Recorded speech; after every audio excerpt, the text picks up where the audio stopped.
experience, I guess, teaching this way. I like to be a little bit more interactive and put folks on the spot. But there's a chat, and I will do my best to keep up with questions there as they come in. Mike, if you want me to, Mike, I'll kind of be the question wrangler so that you don't have to worry about focusing on the chat box. And even better. That's great. Thanks. Perfect. And I do have a presentation and we'll share my screen here in just a second.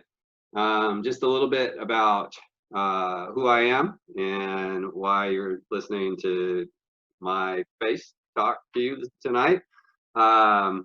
So I am the Compost Fairy Executive Director and Founder. The Compost Fairy is a recycling operation because, as we all know, composting is recycling organics or organic waste, right?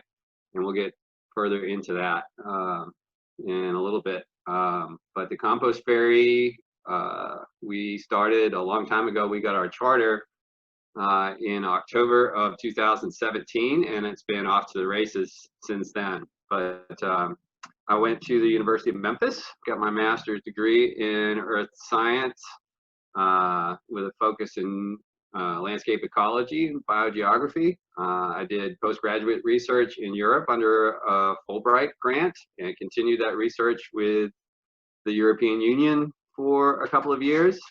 And then came home and worked in environmental consulting in Memphis for about 5 years, or 7 years, sorry, before I jumped full-time into being the leader of this compost unit that we have in Memphis. And we'll talk a little bit more about the programs that we have later. But what I'd like to talk to you about now is instead of focusing on the how, and we'll talk about a little bit about how compost works and how to do that at home or to engage with services like mine. But we'll also talk about the why and the impacts that may be a little less understood when you don't recycle organics properly and the problems that causes with the environment. All right, so I have this presentation up. We just need to share the screen at this point. I think I have it so you can share. Right on. Let's take a look and see what happens here. I know a few people have put in the chat box, they were asking questions about how to make Mike the main thing that they are seeing. So if you're having that issue, look at the top right-hand corner of your screen and you'll see some little boxes. And it may say gallery view. If it says gallery view, then you're right. You're in the right view. If you see a little icon that says speaker view, you click on that and then you'll see Mike, Big Mike. Big Mike, indeed. All right, tell me what y'all are seeing right now. You. Me, okay, good. Well, I can fix that. Give me a second. Share screen. All right. I'll ask everyone to go ahead and mute themselves as well. Yeah.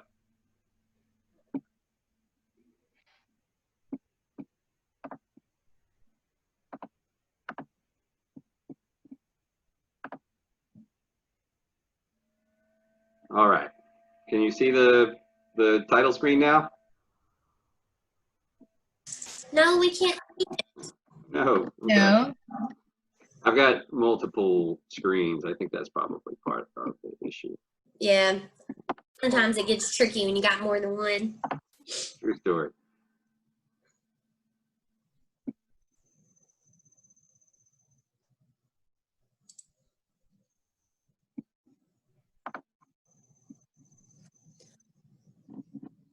I don't know if this might help you, Mike, but what I do sometimes is go ahead and open the PowerPoint on whatever screen I'm not actually looking at, like my Zoom.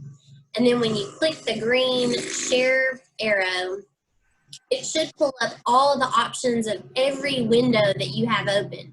So Yeah, I had that. Particular screen, you just pick what window you want to share. Right.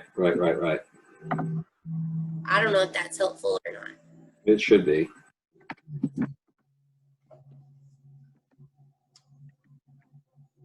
Sorry, friends. We'll get there. Don't worry about it. You're not the first one. We've been doing this since March. Right? It's all Daisy's fault. Indeed. She's a handful, that's for sure. All right. What are you seeing? Yes. Now we can see it. It's not in like slideshow format. It's in there. Now it is. There you go. Good. That was an adventure. Look, apparently I had 72 screens open, which is not unusual for me. So sorry about that.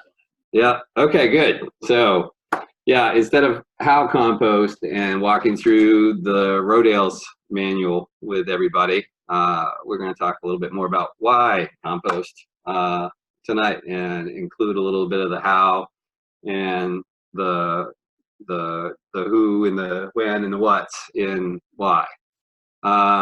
So everybody knows who I am. PG is for pretty good. I'm kidding, actually. PG means licensed professional geologist. I passed the board exam and the ASBOG, which was the hardest test I ever took. So I'm licensed in the state of Tennessee and elsewhere to practice geology. I can build dams and coal mines and drill oil wells and all that sort of fun stuff. Fortunately, I like the earth more than jet skis, so I chose to use my powers for good. And now I'm running the compost ferry. So I guess the first question is, what is compost? And this is where I would put everybody on the spot typically, but tonight we'll just go with what Mr. Webster says first, and y'all can read that. I don't need to enumerate that entire statement to you. But basically, compost, or the practice of composting, is taking organic materials, which is broadly defined as anything that was once alive, because you don't want to compost things that are still alive, right? Bringing them together in a meaningful way to create organic matter. And the definition of organic matter is organic materials that have been through the process of decomposition and are in a semi-mineralized state. And here's the part that's very exciting for gardeners: they are in a position to provide a balanced set of nutrients to the plant community, which is super important, because without healthy soils, there is no such thing as a healthy plant, right? We all know that, because soil is the foundation of the terrestrial ecosystem. And here's the first fun fact of the night. Compost in Latin translates to bring together. So when you compost something, you're bringing a bunch of stuff together with intentionality, right?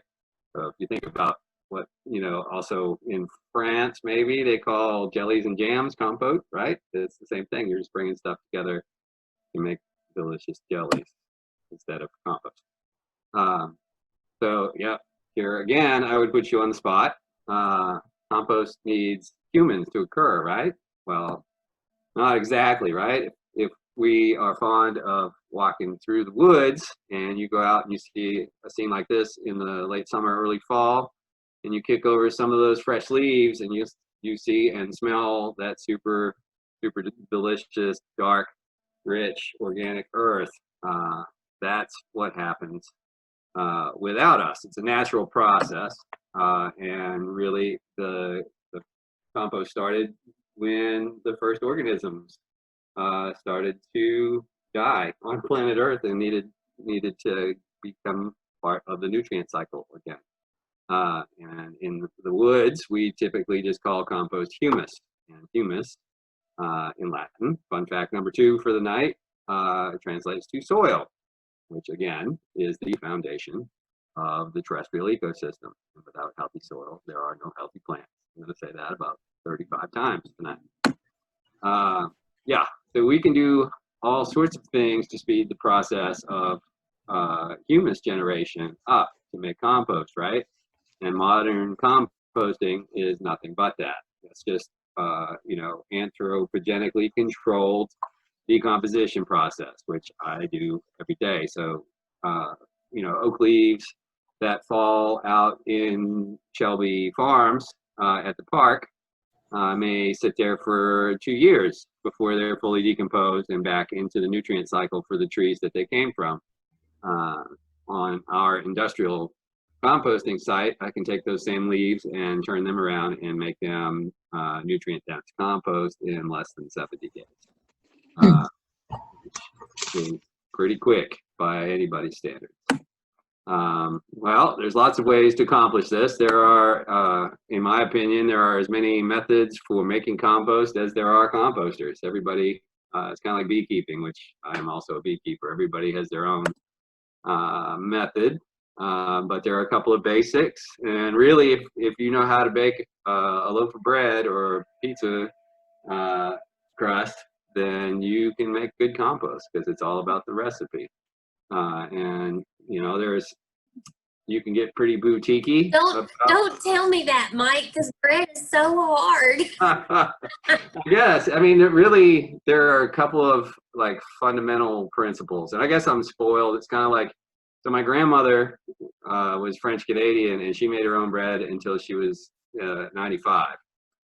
And she taught me how to make bread and to speak French when I was like 4 years old. So I kind of have always known how to do those things. You're right, though. There is an art, just like beekeeping also. There's a little bit of an art to baking bread if you're going to be really good at it, right? It's kind of like playing chess. Everybody can play chess. If you want to be a really good chess player, you got to put a little bit of work into it, I guess.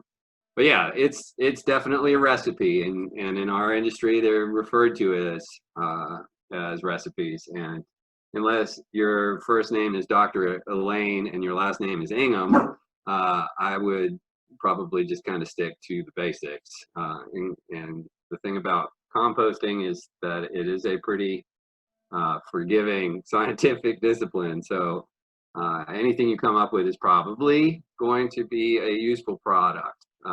There are some exceptions to that. We'll talk about that here in a minute. It's just like gardening. Y'all are all good gardeners, and you know that the garden that does best is the one that's near the water spigot, right? Because if you got to carry water half a mile to get your garden, that garden's not going to do anywhere near as well. So site is important, design is important, and also like the size, the scale, and capacity that you're looking for should be appropriate for the household in most cases, right? So if you're going to have a compost in your backyard and you've got 12 kids, you may want to have a little bit more space dedicated to your compost system than, you know, if it's just you and Daisy at the house or something like that. And you know, it's just like anything else in life. What you put in is what you get out, and good compost requires just a little bit of work on a pretty consistent basis. But the more you put into it, the faster you can get a finished product out. Yeah. I mean, we can all use a little bit of exercise, right? And me and my guys have some pretty good compost muscles. I can tell you that it's good for the body. Also keep it simple. Don't get overcomplicated. There are a million different composting systems, and you know that the free market is always excited to sell you 15 million composting gadgets, but it's, you know, we've been composting for 15,000 years. It's not a new thing to us. And maybe start small instead of, you know, maybe a great big industrial facility like this. That might be a little bit much for the backyard. But there are just a few, like I said, a few basic things you wanna keep in mind, and there's a little list up there in the upper right-hand corner of things that are acceptable for backyard compost. Here we would be interactive again. Anything jump out at you? You want to be careful with seeds of weeds in your backyard compost, right? Because I make thermophilic compost, which means our stuff gets up to about 140 degrees or higher in less than 2 days, and stays there for 30 days or so. So all the weed seeds that are in our compost get burned out super fast, as well as plant pathogens and people pathogens and all the other things that you don't want in compost. So be careful if you got Johnson grass in your yard. I would not necessarily encourage putting that in your backyard compost. Same thing with nutsedge and all that other fun stuff that once it gets a hold of your garden can be a little bit of a bear to get rid of. Yeah, and I know the bottom panel there has fish bones and all sorts of other stuff. That is suitable for a compost like our industrial operation. You don't want to have animal products in the backyard because that can cause a whole other set of problems. Multiple vessels are super important, right? So if you're going to have a compost that is useful in your garden, it's got to cure for a little while, and you're eating and trimming the yard. Oh, I think I got muted. Can y'all still hear me? Ah, there you go. Okay, good. You're good. Cool, thanks. Yeah, you're not going to stop eating and mowing the lawn while you're waiting for that compost to happen. So while that vessel is filled up with compost and doing all the good stuff that all the microbiology in there needs to do to make it useful for us, you need to have a second vessel ready to put your new stuff in. And if you want to make hot compost, there is typically a critical mass, and that's about 1 cubic meter. That's a lot of stuff. So if you're going to make compost in your backyard that's hot and super nutrient dense, you need to stockpile some stuff. And that's mostly on the carbon side of things. We'll talk about that here in a minute. Yeah, so if anybody, we just talked about bread. Here we go again. Is anybody making sourdough at home or kombucha? Nice, nice, nice. Yeah, so those are mothers, right? Or scobies, whatever you want to call them. You leave a little bit and feed it, and then you've got more for next time. And that's kind of the same way with compost. When you harvest your compost, you want to leave a little bit because it's already inoculated with all the good fungi and bacteria that you need to break that stuff down, and it'll go a lot faster. That's just a compost hack and helpful tip for you from Compost Berry. We call it the compost mother. And it's like a bakery. Once a bakery gets going for a while, bakers don't have to use much yeast because it's all over the place. It's on every surface in that bakery. Here's a big thing. Like when people are like, Mike, my compost smells like low tide, or Mike, the compost tried to bite me the last time I opened it. There's usually a few things that can go wrong that would cause that. And the big thing typically is the carbon to nitrogen ratio is off. And as you can see, 35 to 1, 40 to 1 is even good. We'll talk about how you get there in a minute specifically, but it's basically your brown to green, and that's sort of the layman's term. So green is your grass clippings and food waste from the kitchen, and brown is leaves and wood chips and sawdust and all that sort of stuff.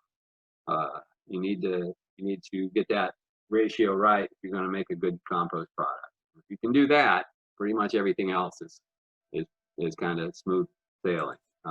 Random question, since Sure. you mentioned grass clippings. Mm-hmm. Grass clippings would be considered greens. What about like when your grass gets so tall that it makes hay when you mow it? Well, that's grass clippings. that's a great question. Yeah, and I've got a chart here in a minute. But yeah, once the sugars start to come out of the chlorophyllc green living stuff and get brown like hay for sure, or straw, then it becomes a much more concentrated carboniferous product. Like there's much more carbon than nitrogen at that point. But all living things have a ratio of carbon to nitrogen. One is for fuel, and one is for building bones and muscle and plant tissue and cell walls and all that fun stuff. And we'll look at that a little bit more in detail here in just a second. Think like an ecologist. Don't think like a chemist. Don't think like an engineer. Think like an ecologist. Because if you're thinking in terms of your ecology, in terms of providing a healthy environment for the bacteria and and the mycelia, the fungi that make good compost, if you're keeping them in mind, then the product that you're going to have is much better. And really, they need almost all the same stuff that we do, right? Because we're looking for an aerobic compost, not an anaerobic compost. We'll talk a little bit more about that here in just a second as well. So you need carbon for carbohydrates, right? Energy, and that's where, like I said, the skeletal structure of your plants for growth comes kind of from the carbon. Nitrogen is for that mass, and you got to watch out for too much nitrogen. Overly nitrified compost piles are a mess, and we don't want a mess. We want something that's helpful, right? Moisture needs to be somewhere in the middle, 40 to 60%, and you know, that can be pretty close, and typically you can eyeball that, but a little hygrometer from the garden center will do the trick as well. And oxygen, right, for the aerobic organisms, just to complete all those metabolic processes. And we want to encourage aerobic organisms, not anaerobic ones. Here, real quickly, is a list of carbon to nitrogen ratios in common materials that you'd find in compost, right? So if you look there at the bottom, humus, that's like finished compost, and that's kind of what you come out with at the end of the compost process. But if you look, there you go, there's grass clippings, right? So in alfalfa hay down there at the high nitrogen end. But if you look down towards the bottom, newspaper is 170 to 1 carbon to nitrogen. Sawdust that's been sitting around in the wood shop for a little while is 625 to 1.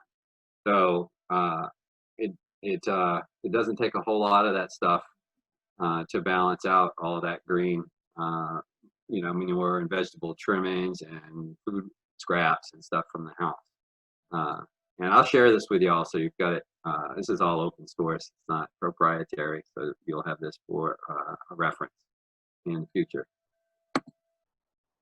This was before we were certified as an industrial facility. This was the first list that the compost ferry used, and the green was the go side, stuff that we could take, and brown is the stuff that we were not allowed to take. And this applies to backyard composting as well. So if you keep the meat and the bread and grains and grease and cooked food and dairy and all that fun stuff out of your backyard compost, you wind up with a healthy compost instead of a rat farm. And that's not something that your neighbor's going to be excited about either, for sure. This is what goes in the compost at the compost ferry. So this is this is our acceptable items guide, and it's you know, it's basically a broad reference for what we can take. But because we're an industrial facility, we can take meat, dairy, fish, bones, pasta, rice, bread, compostable serviceware. If you look down there at the bottom, anything that's been certified by the Bioplastics Institute as compostable, we can compost as well. So that's a great alternative to petroleum plastics that are a big problem, right? Especially now that we know that recycling is in crisis worldwide. There are lots of opportunities to replace, you know, styrofoam and plastic cups and plastic cutlery and all that sort of fun stuff with plant-based compostable products that are getting better and better and better all the time. And basically all we can't take is the stuff at the bottom, so plastics and metals and glass and all that stuff. This is why. Oh, sure. We got a few questions about what you can and can't compost. Since we're on that topic, I thought you might want to entertain those. Well, let's do it, because we're about to switch gears. This is a great time to do that. So one of our members says, can you use chicken and cow poo raw, you know, manure for compost? We can. A tier 3 facility can take manure for sure, and that's because we're an STA certified site. We follow the guidelines, and we are past the 1 in 1 million pathogen risk as a finished product. Biosolids, which is People manure is a whole different animal, and that, even when it is done safely, is sort of limited in application, we'll just say, but it's also very useful for, say, like wetland restoration projects, for forestry, for erosion control blankets, and all that sort of fun stuff. I just, I wouldn't necessarily grow your microgreens or your, bib lettuce in, biosolids necessarily. But yeah, that's a super valuable input to compost if it's clean and available in your market, for sure. Good question. Okay, so then Miss Darlene asked, do we need to worry about ink on newspaper going into our compost? Not unless you're composting 90% newspaper. And yeah, there are soy-based inks have gotten a whole lot cheaper, so they're more broadly used now than they were, but conventional ink did have some trace metal in it. A thing to keep in mind is that's got to be a significant feedstock to be a problem in your compost. Also, keep in mind that metals, not maybe necessarily the RCRA 8, like lead, cadmium, and all that sort of fun stuff, are background present in the earth in the first place, in the mineral substrates. So a thing to keep in mind there is that poison is in the dose, right? So like, say, cyanide, which is a thing that as a consultant I used to work around a lot. A little bit of cyanide is in apple seeds and stuff like that. A lot of cyanide will make you dead very quickly. So, I mean, it is all about concentration when it comes to that sort of thing. Paper is a tricky subject to communicate as a composter. So the closer it is to a raw material, the better it is in our process. A good example of that is newspaper and untreated cardboard. A bad feedstock of paper for us is anything that's super glossy or has been plasticized, or so like magazine paper is not great in a compost because it's less paper than it is other stuff. There is paper in it, but it's mostly other things at that point, for sure. Awesome. Good question. And then the last one about what we can and can't do. Miss Diane wonders why we can't put cooked food in there, and then she sent a follow-up for that. She said, "I mean cooked vegetables, not cooked meat." When you sure. Could you? Yeah. No, that's a great question. 2 reasons. Primarily, I guess there are lots of reasons, and the state of Tennessee will tell you because you're not a permitted landfill site. But the real answer is because the likelihood of achieving thermophilic hot compost in your backyard is very low. It's going to be persistent long enough to cause a vector issue. So you will have rats. And you probably will have rats in a compost anyway because it's great habitat for rats at small scale, right? Because it's nice and warm and nobody's fooling with it too much. And they're just like us. They're trying to make a living and take care of their babies and everything else. And a compost. Oh, mice! That just sounds so much better. Let's just sure, say mice or squirrels or mice. chipmunks or all sorts of stuff for sure. We'll just say small creatures of the furry sort really like compost piles because they feel nice and safe, and a hawk isn't going to eat them under 3 feet of straw and food waste. Yeah, but like I said, our compost gets so hot that if you stuck your hand into one of our big piles, so our piles are 80 feet long and 9 feet tall. If you stuck your hand into your wrist, you would have scald burns on your fingers because it's that hot. So it's not very hospitable for the vermins, as it were. But yeah, the other thing is if it's not aerobic, the pathogen risk is quite high with that material. And if you were to make a compost out of processed food that was anaerobic, the likelihood of it containing a plant pathogen that is detrimental to the crops that we grow is 84% higher. The likelihood that it contains a pathogen that is hazardous to humans is 450% higher. And again, if your name is Elaine Ingham, you can probably get past that, but it also, it requires it being aerobic, and that means that you would have to engage with it regularly to aerate it, which means like getting out there with a pitchfork pretty much every day. Okay, so this might be silly too. Who is this woman you keep referring to? Oh, she was the chief, gosh, I can't remember what her official title was, but she was like the main soil scientist at the Rodale Institute before she started the Soil Food Web project. Oh, okay. She's probably the world's leading expert on soil microbial activity. So she knows more about soil than probably anybody else on planet Earth. Wonderful. So I know I'm not the only person who was wondering Ah, that. gotcha. I forget. I mean, this is kind of a small world for sure. But yeah, Dr. Elaine Ingham, and I'll put that out there for you. I think she's probably in the references on the reference slide anyway. But remind me, and I'll get you a link to her programs. She's a bona fide genius and knows things and has pushed the threshold on our understanding of how soils function for decades. I have a little bit of a boy crush on her for sure. She's pretty great. What else? Are there any other questions before we move to the next step? The last one more question before we move on, and then we will really let you move on. Oh, no worries. It's good. Darlene wonders, can we come to Memphis and buy your compost? Absolutely. So, there are some other things to talk about related to that subject, but for sure. So we're a nonprofit. We supply free compost to school gardens and community led agriculture.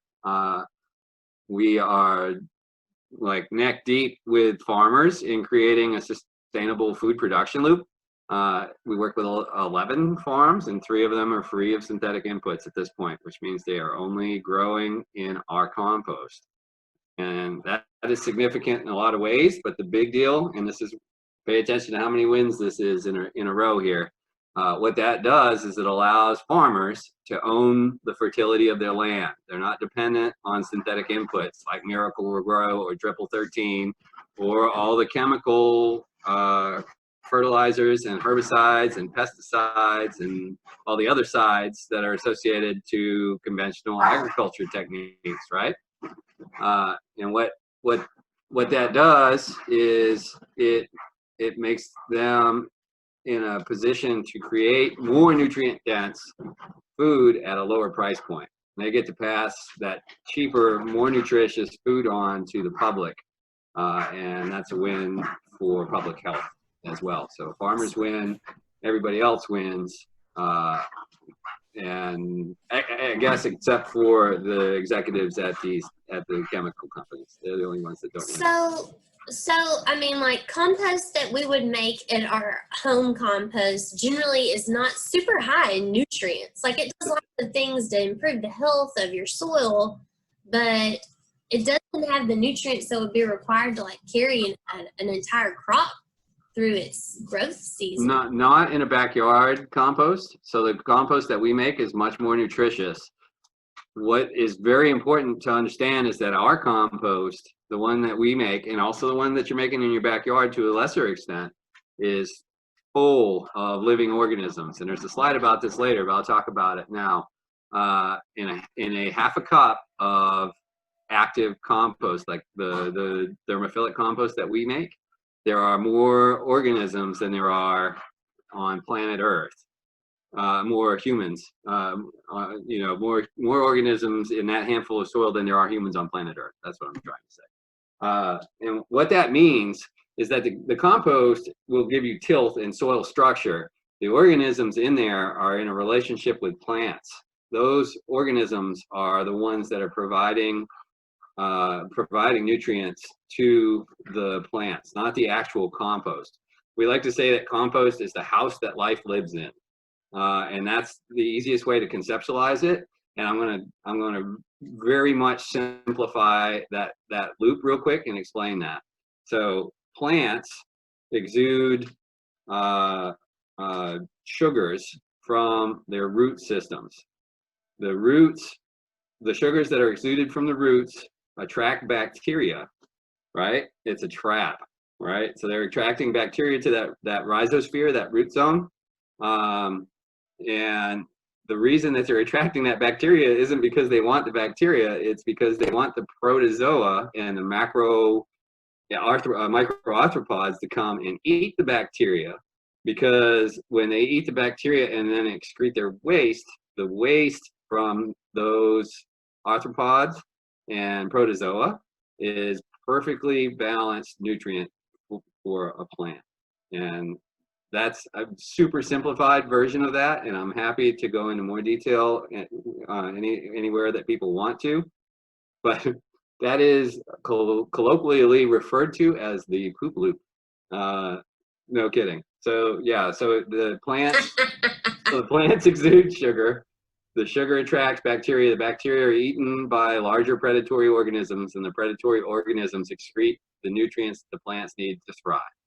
And a thriving plant that gets all of the nutrients it needs is more resistant to drought, heat stress, invasion by pests, pathogens, all of the things, disturbance, because that's the way that the system was designed in the first place, right? Most plants, so let's take tomatoes, for example, right? The nightshades produce nicotine to ward off pests that like to eat them, right? It's poisonous to most things, right?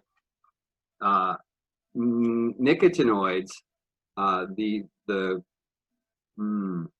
nutrients that a tomato needs to create nicotinoids do not come from inside the plant itself. It needs to get that stuff from a healthy, biologically active soil. And the more healthy and biologically active that soil is, the more nutrients are available. That means that it has an enhanced immune response, essentially, to pests and pathogens. I know that's probably super technical and complicated, but it's what I've been saying through this whole lecture is healthy soil translates to healthy plants. They have more resources available and are more resistant to all of the problems that we are typically trying to treat with synthetic input, instead of treating the problem, which is a nutrient depleted soil. Gosh, that was quite a tangent. Thank you. Sure. I hope that wasn't too complicated. I have like 3 other lectures that cover all that in detail. But for sure, the thrust of that is everybody asks, Mike, what's wrong with my corn crop this year? What's wrong with my hydrangeas? What can I do to make my lilies happy? And invariably, my answer is, yeah, add organic, heal your soil, make your soil healthier. If your soil is healthy, it'll make healthier plants. Period. All right. So complete non sequitur now. What happens to organics in a landfill? All right. So this is what happens under conventional waste management. When your food waste, our food waste, goes to the landfill, it causes 2 really significant problems that are not broadly known to the public. And one of them, a big thing, is when you give the compost fairy a head of lettuce, it breaks down in our process and would be unrecognizable and well on its way to being compost in 14 days. When you take that spoiled head of lettuce and you throw it in your trash can and wrap it up in plastic, and then it gets driven by a big diesel truck to the landfill and then covered with thousands of tons of other stuff and compacted and in a completely anaerobic environment, that same head of lettuce in a landfill takes 25 years to break down. And the whole time it's breaking down anaerobically, it's creating methane instead of CO2. Methane, CH4, in the little slide there on the right, is on the short term 84 times as impactful as a greenhouse gas as the carbon that comes out of our tailpipe. So for every pound of methane that we create, it's 84 times as effective at retaining solar energy in the upper atmosphere as the carbon comes out of our tailpipe when we drive around every day. In 100 years, it's still 32 times as impactful as the CO2 coming out of our tailpipe. So it's bad. It's bad, and I'll talk a little bit more about how bad in just a minute. The other thing is leachate that comes out of landfills. Leachate is anything that comes out of a solid solution, right? So when organics rot and create that methanogenic pile of mess that it does, it's very toxic. The leachate is very toxic. It reacts with other common materials in the landfill.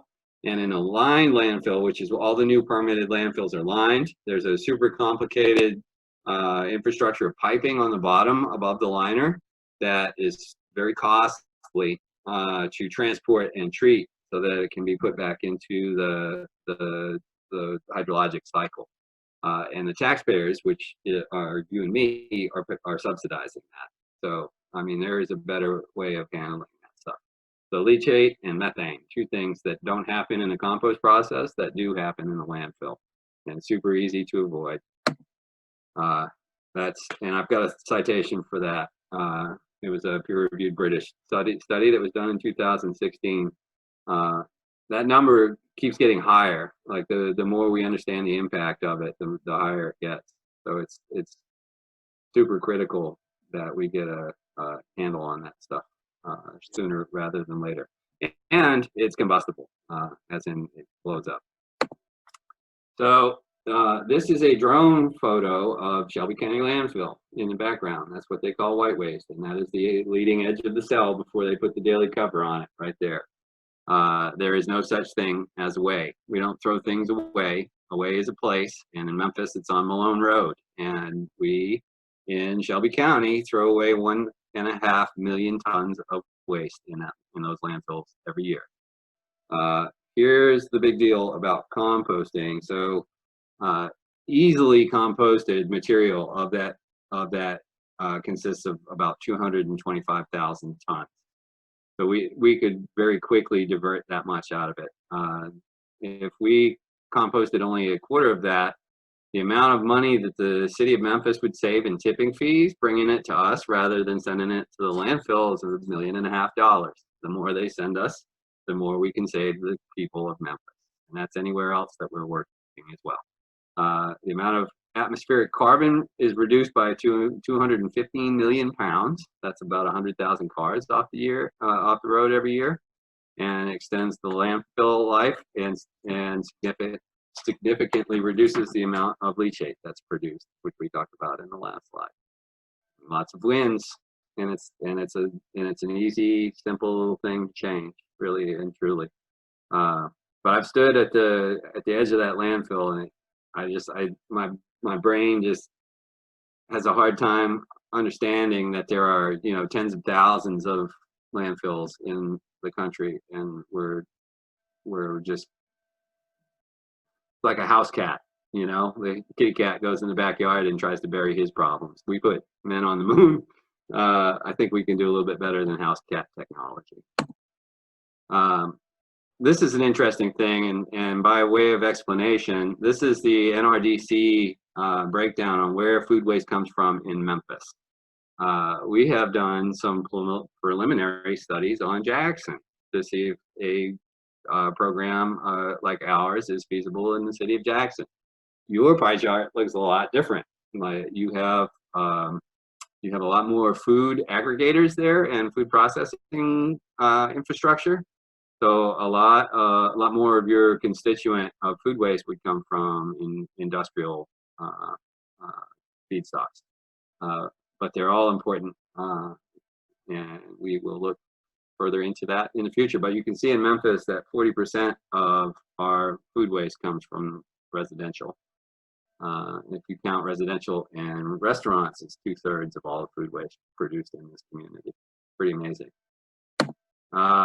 We have a little bit of background on organics in our waste stream. So 30%-ish of our total municipal waste stream is organic. So just by composting, we could reduce the amount of waste we're sending to the landfill by 30%, 3 out of every 10 pounds. 35 to 40% of total residential waste stream is organic. So we think about your trash can, and your trash can would be 40% smaller by necessity if you were composting. Up to 70% of restaurant waste is organic. And I can tell you that we work with juice bars and coffee shops and stuff like that, where it's super heavy, and it's way more than 70%. And there are some folks that are hardly sending a bag of trash to the landfill every week in a commercial space, which is pretty cool in my opinion. 75% of it's easy to get to. When it's commingled, it's a little bit more difficult for us to separate out and make useful in a compost process, but we can get the most of it. Yeah, so that's this is basically our mission statement right there. And it's a mouthful. I like a run-on sentence, as you can probably tell by the way I talk. But the Compost Fairy is dedicated to food waste diversion and creating the culture change that encourages that practice by positively impacting public perception of organics, recycling, and creating value in its finished products. That means basically that we founded as a 501c3, so we could change the culture and teach folks in the first place why composting was important, kind of like we're doing right now, before those programs could be successful like they are today. It was a lot of work, but I'm super proud of it, and I'm proud of my team. And these are this is like a whole laundry list of things that get better when we compost. And we have a hashtag to promote our services, one bucket at a time, because when you see polar ice caps melting and poor little polar bears swimming out in the middle of the Arctic Sea, and where the heck are all the seals or the ice to float on, this is not cool. And the Amazon burning and the taiga in Russia burning and all this and that, you go like, what the heck can I do about this? And I can tell you that 4 gallons of compost weigh about 20 pounds. And that 20 pounds of compost that you sent to me that week, instead of going to the landfill, is the equivalent of not driving your car that week, or 2 weeks, or 3 weeks, every week. So if you don't think you can make a difference in the world by composting, I can show you a few thousand people in Memphis that have a different story. And the great thing about it is we're Americans, and we like instant gratification. And the minute you start using a compost bucket instead of using your trash can, there are dividends immediately. As soon as you start doing that, you're making a change. You don't have to wait around for it. It's not like we just got solar panels on our house and it's going to take us 7 years for the reduction in our electric bill to pay that off, but it's the right thing to do. So that's what we did. But climate change, we are sequestering carbon. The capacity for the earth, the soil to hold carbon is astounding. It's mind-blowing. Like we could reverse all of the atmospheric carbon that we put into the upper atmosphere through industrialization by sequestering carbon in healthy, productive soils. And I do a whole other presentation on carbon farming and how that works. Happy to share resources on that as well. Yeah, we can reduce the burden on landfills, reduce the amount of leachate and the cost associated to treating that leachate and the public health risk associated to leachate getting out of the landfill and into our drinking water. We can reduce our reliance on synthetic chemicals or eliminate them altogether. In some cases, that has already happened. Topsoil regeneration. Did you know, fun fact number 3 for today, that Iowa has lost 80% of its topsoil in the last 50 years. In some counties in Iowa, they are planting right now, bless you, directly into the subsoil. There is no topsoil left, which means they are completely dependent on synthetic inputs for the fertility of that crop, which is crazy to think about. Flooding. Man, Memphis is super flood prone. In the springtime, organic matter increases the water carrying capacity of soils. What does that mean? You go. Oh gosh, those are in metrics. I'm sorry. I used to teach a lot in Europe. What this basically means, and don't pay attention to what's happening on the left-hand side, just look at the right-hand side. That's a graphic from the USDA. For every 1% that you increase the organic content of your soil, you increase the water carrying capacity by 25,000 gallons per acre. And what that means in translated regular old English is if you have a severely compromised soil that is sitting at like 1%, and you transform that soil to a moderately productive organic soil of say 5%, you're increasing the water carrying capacity of an acre of land by 100,000 gallons. That's crazy. You think about how much 100,000 gallons is. That's 5 swimming pools that an acre of land can absorb in a rain event, and it holds it for when you need water later. So it can increase the productivity of depleted soils by 1,000% in some dramatic cases. And that's, I don't know if anybody knows who Gabe Brown is up at Brown's Ranch in North Dakota, but he's got a pretty magical spot going on up there in regenerative agriculture. He's worth a look if you're sitting around at home during COVID and want something to Google. You Brown's just Ranch. said the magic word. I've been waiting on you to say regenerative agriculture, but that. Oh yes, yeah, we're super excited about regenerative ag. And carbon farming is the foundation of regenerative ag. There are 5 principles that will set things right, get you off that chemical dependent cycle of madness, and compost is one of them, for sure, no doubt. Cover crop that stuff too. Bare soil doesn't happen in nature. That's man-made.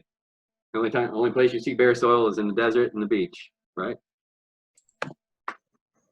See, this is the thing I was talking to y'all about earlier, and this is one of my favorite slides. I'm a huge nerd, if you haven't figured that out already. You know, I love sitting and looking at my microscope and seeing all the critters in the compost samples that we bring back from the facility. All sorts of fun stuff. That's, I think, a diatom up there in the front there. But as I said, more organisms in a handful of healthy soil than there are humans on planet Earth, or stars in the sky, or all that stuff. Lots and lots and lots of healthy critters, and they're super important. The health of the soil depends on the activity of those little guys. This is sort of an overview of all the programs that the Compost Ferry is engaged in Memphis. There's a lot of them, but we work really hard, so that's what we push on. As I said, we're a nonprofit. 30% of our population is living below the poverty level. May not know where they're getting money to make dinner tonight, let alone pay some knucklehead like me to come by and pick up the stuff that they didn't eat. So as long as the Compost Ferry exists, there will be free community drop-offs for everybody to have access to our program.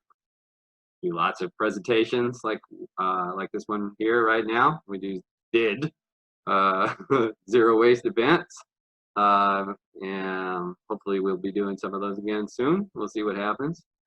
Circular economy, like I said, we work very closely with farmers to get them off those chemicals and get them some ownership of the fertility of their land and get them well on the path to a regenerative agriculture system. Lots of volunteer opportunities. Again, there are fewer of those in the time of the COVIDs, unfortunately. But we do lots and lots of collection and hauling and receiving, residential, commercial, industrial, agricultural. All of those sectors are actively engaged in bringing compost to us instead of the landfill. Research and development is stuff that we're looking to get more deeply involved in the future. Environmental impact studies and how we can plug into the Regenerative Ag Act and soil remediation and product testing and development. As I said, there are tons of bioplastics coming on to the market right now, and there are more products in the backlog that haven't been certified yet than there are SDA certified composters that test them. We're hoping to add to that capacity as well worldwide. But this is, I guess, just a little bit about how our residential 1 bucket at a time program works. That's our little compost berry bucket right there. And it's metric, so it's kind of weird in gallons. It's 4.25 gallons. And it's square, and it's food grade and recycled from local restaurants. So instead of going to the recycler or the landfill, we capture those buckets and put them back into service every week with the compost berry, and don't generate any new plastic in the process. We're committed to zero plastic generation model. We sell bagged compost, and our compost bags come from local brewers. We take their grain bags that they use to make beer and fill them up with compost and put them back out in the world instead of buying bags, from a petroleum bag company. But that's our website, compostberry.com. And there's some compostables, right? You put bread in the toaster, not toast. You put compostables in the compost bucket. And we come by once a week and pick it up, and then we bring you compost twice a year.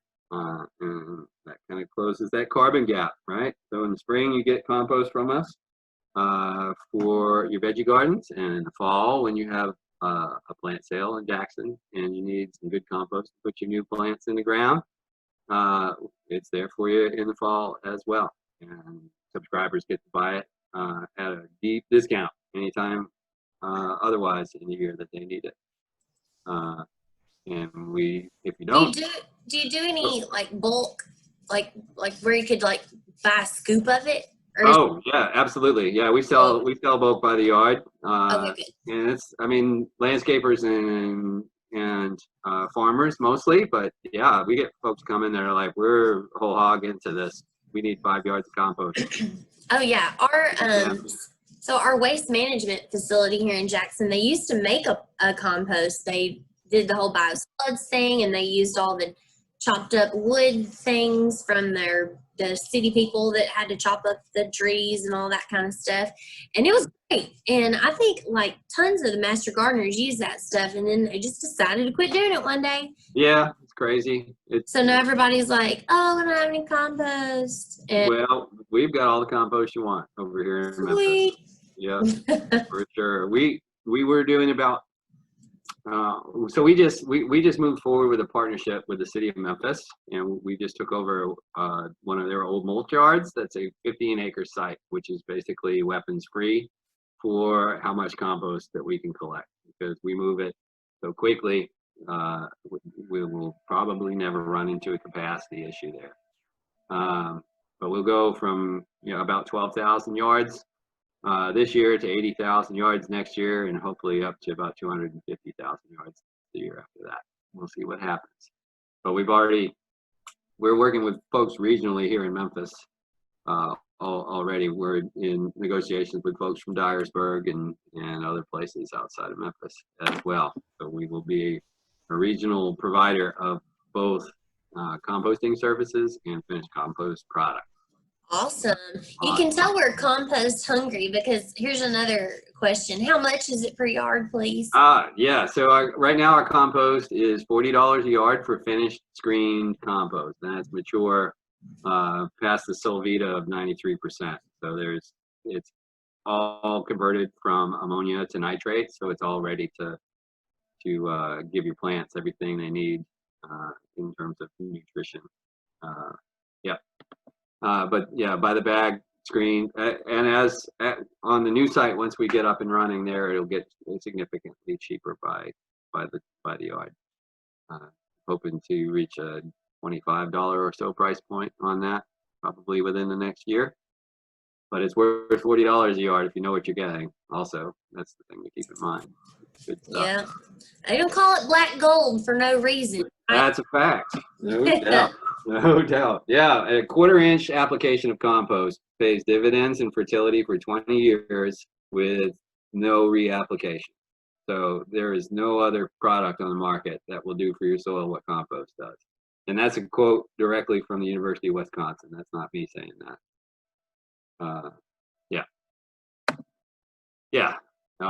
That's our website right there, where all the compost services happen. And here's a last fun fact for everybody for the day. So I was in environmental consulting, and I did a lot of soil and groundwater remediation work in a couple of spots, not in Tennessee, unfortunately, but in Missouri and Arkansas. I got to use some compost products and actual plants for phytoremediation to take heavy metals.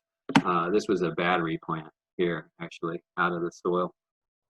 Certain genera of plants concentrate heavy metals in their vascular tissue. It's pretty cool. Sunflowers is one, Chelianthus. Salix, which is stupid common name. Willow trees is another one. Salix is super good at concentrating metals in contaminated soil. Nature has the answers. We just try to find solutions elsewhere sometimes. Anyway, there's Daisy, and there's my email and website. If anybody has any questions after tonight, you're more than welcome. As I said, we're a nonprofit, and we are a public resource. So if anybody has any questions at all, I am at your service. Keep that in mind. And I'm happy to take questions now. There's a whole pile of references also. And as I said, I'll share this with you guys as a PDF so you can take this and use it anytime. And when people try to argue with you, because now you're so much smarter than you were before you got on this Zoom call tonight, you can say, hey, look, this is what Compost Fairy told me, and this is where that information came from. Thank you so much. That was so wonderful. Yay! Oh, thanks. Everybody else is like clapping in their seat. That was great.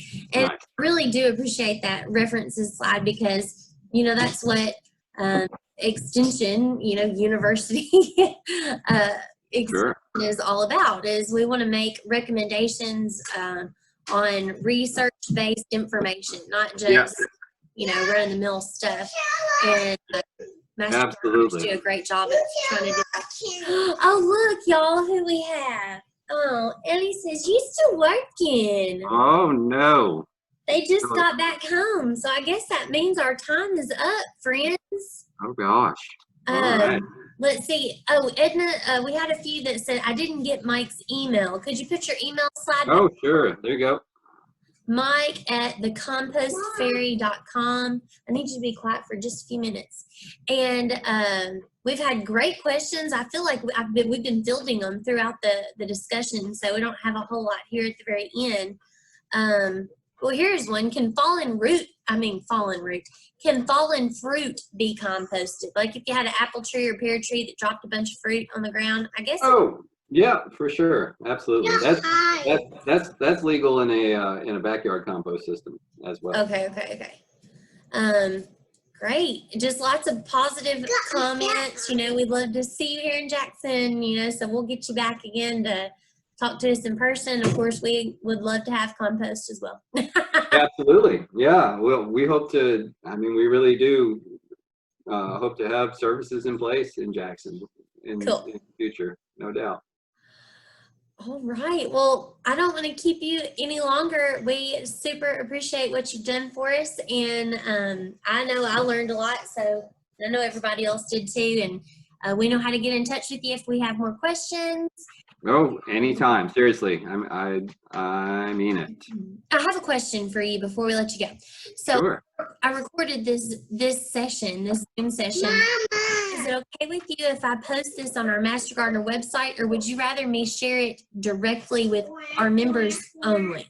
You are unrestricted. Any way this is useful to you, by all means, you go ahead and do that. And anything I can provide to you additionally, if anybody's interested in any of the other things that I referenced tonight, yeah, please feel free to reach out about that stuff as well. Okay, good deal. So just so everybody knows, I do have it recorded, and I'll get a little editing done on the beginning and the end, so you just get the good information in the middle. And I'll get that up on our website like I usually do after our discussions. So thanks, Mike. Well, thanks, friends.